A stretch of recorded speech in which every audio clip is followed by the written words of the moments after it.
సంజయ్ గారు, లైఫ్లో first property అది ఇల్లు అయి ఉండాలా, ప్లాట్ అయి ఉండాలా, లేదా ఎమోషన్కి వెళ్ళి ఉన్న పైసలను తీసుకొచ్చి ఇల్లు కొనాలా, స్టార్టింగ్లో ప్లాట్ కొని తర్వాత ఇల్లు కొనాలా?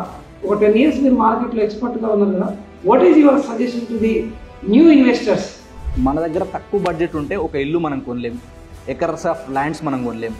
కాబట్టి తక్కువ బడ్జెట్లో కూడా కొనగలిగేది ఏంటంటే ఒక పీస్ ఆఫ్ ల్యాండ్, అంటే ఒక ప్లాట్ మాత్రమే కొనగలుగుతాం. సో మన దగ్గర తక్కువ బడ్జెట్ ఉన్నప్పుడు ఏం చేయాలంటే, తక్కువ బడ్జెట్లో పెద్ద ఇల్లు రావట్లేదు, మనకు ఓన్గా అగ్రికల్చర్ ల్యాండ్ రావట్లేదు అన్నప్పుడు మనం ఏం చేయాలంటే, మన దగ్గర బడ్జెట్లో ఎక్కడైతే ఒక ప్లాట్ వస్తుందో చిన్న చిన్నగా ప్లాట్లు కొని పెట్టుకోవాలన్నమాట.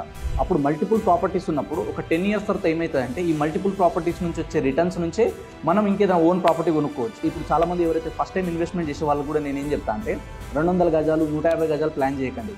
కొంచెం ఇబ్బంది అయినా సరే ఒక 400 గజాలు కొనుక్కోండి. అప్పుడు ఏమవుతుందంటే, ఫ్యూచర్లో ఒక 10 years తర్వాత బాగా అప్రిషియేషన్ వచ్చినప్పుడు అవసరమైతే ఒక 200 గజాలు అమ్మేసుకుని ఇంకో 200 గజాలు డెవలప్ చేసుకోవచ్చు. లేదా 400 గజాలు అమ్ముకున్నా కూడా రిటర్న్ ఆన్ ఇన్వెస్ట్మెంట్ మనకు అప్రిషియేషన్ బాగా వచ్చినప్పుడు అప్పుడు ఇంకొక 200 గజాలు ఎక్కువ కొని ఉంటే బాగుంటుండే అన్న ఫీలింగ్ ఉండిపోతుంది. కాబట్టి ఫస్ట్ టైం ఇన్వెస్ట్మెంట్ చేయాలి, తక్కువ బడ్జెట్లో ఇన్వెస్ట్మెంట్ చేయాలంటే డోంట్ థింక్ అదర్వైజ్. మీరు ఒక్కటే చూడాల్సింది ఏంటంటే ఓపెన్ ప్లాట్స్లో బెస్ట్. ఎందుకంటే అన్ని లీగల్ క్లియర్ ఉంటాయి, సేఫ్టీ ఉంటుంది, సెక్యూరిటీ ఉంటుంది, అండ్ చిన్న ప్లాట్ కాబట్టి ఈజీ టు రీసేల్ ఉంటుంది. సూపర్.